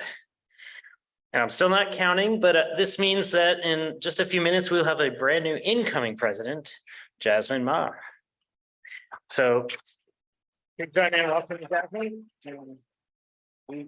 And Jasmine has a few things to say as well. This setup makes it sound like this is my first act as incoming president, but it's not. I'm actually going to say a few words as secretary. But this is our new presidential team for next year. We're very excited to get going. I'm sorry we're going to be a couple minutes late, but this is really important. I've been secretary of ISLS for 6 years now. And in that time, I've had the opportunity to see how the society really functions and grows. I wanted to share a little bit of that backstage with you in I promise a short commentary that I'm calling a brief lesson on cognition in the wild. In this case, in the International Society of the Learning Sciences, or what you know as ISLS. And you'll have to forgive my very overly simplistic explanations. So some people think about cognition as happening in the brain, sort of as if it's a computer, right? Like this is the information processing model. The idea that there are inputs, usually from our sensory systems, and this information gets delivered to our working memory and stored there for easy access. The computer analogy to this is that our working memory is like RAM. For ISLS, that is primary to the work of our executive officer, Susan Goldman. Then the theory goes, information in working memory gets processed as in a computer CPU. This is where interpreting, meaning making, problem solving, and so on happens. In the society, how this works is, well, it's Susan Goldman. Finally, once all that processing is done, new information is stored in long-term memory, our hard drive. For that, it's our new learnings, it's our new structures, all in institutional memory. How that works for ISLS is, say it with me, Susan Goldman. But of course, there are other theories of cognition and learning out there. If you know me, you might know that I'm interested in the role of body in cognition, and that I'd go so far as to say that much of cognition is in fact situated in the body. So if we take this lens and apply it to how work is accomplished in the society, it's Susan Goldman. But wait, other folks also say cognition isn't just individual activity. Cognition is distributed across people as well as other representational systems. So if we take that view of cognition for ISLS, it's Susan Goldman.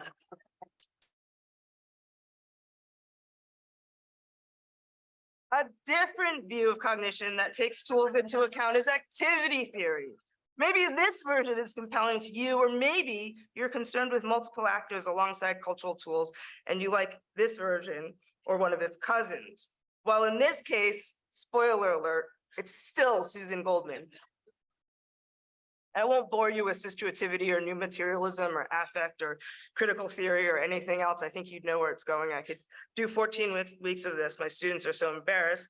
The point is, as you might have guessed, is that Susan Goldman is the brain, the gestures, the legs, the representational systems, the cultural tools, the heart, everything that goes into keeping our society running and improving. In her infinity years, serving as executive officer and president and board member before that and multiple other roles, she's given us this gift that for many of us is our intellectual home, our scholarly community, spaces where we fight over theory and technology, where lifelong mentors and friendships and frenemyships are formed, and where we work together to improve the learning of our neighbors and the conditions under which they learn. Susan, I'm gonna get emotional. You have been an incredible leader and mentor to me in these 6 short years that I've served on the executive committee. Thank you for all that you do and for what you've left for us to continue to do. On behalf of the executive committee and the board, we have something for you. However, we have heard all of your complaints over the years about schlepping heavy gifts back and forth from Chicago. So we're going to send your actual gift there, but we'd like to present you with a symbol of your gift, which we hope will help you finally get the rest, relaxation, and fun that you've more than earned. And so, thank you, Susan Goldman.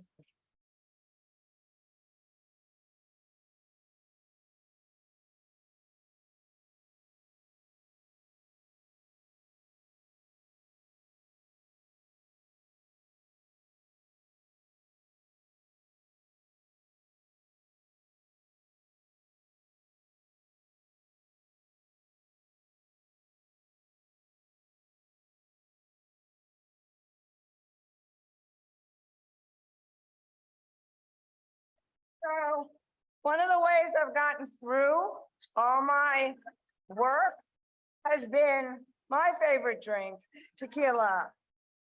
But seriously, I really appreciate everything you guys have said. But what makes it all worth it is working with such a phenomenal community. Personally, interpersonally, scholarly. You guys are just the best people in the world, and I love you all. And I'm not fading into the dust, so I'll be around. But I'm thrilled to be able to transition and hand over to Stephanie Teasley and to this incredible group of leaders in this society, and to all of you who are the future leaders of the society. Thank you so much.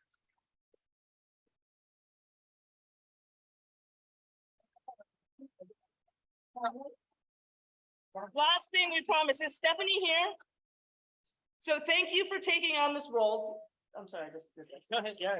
So we also have a gift for Stephanie, which is as you start your new role, you still have Susan Goldman.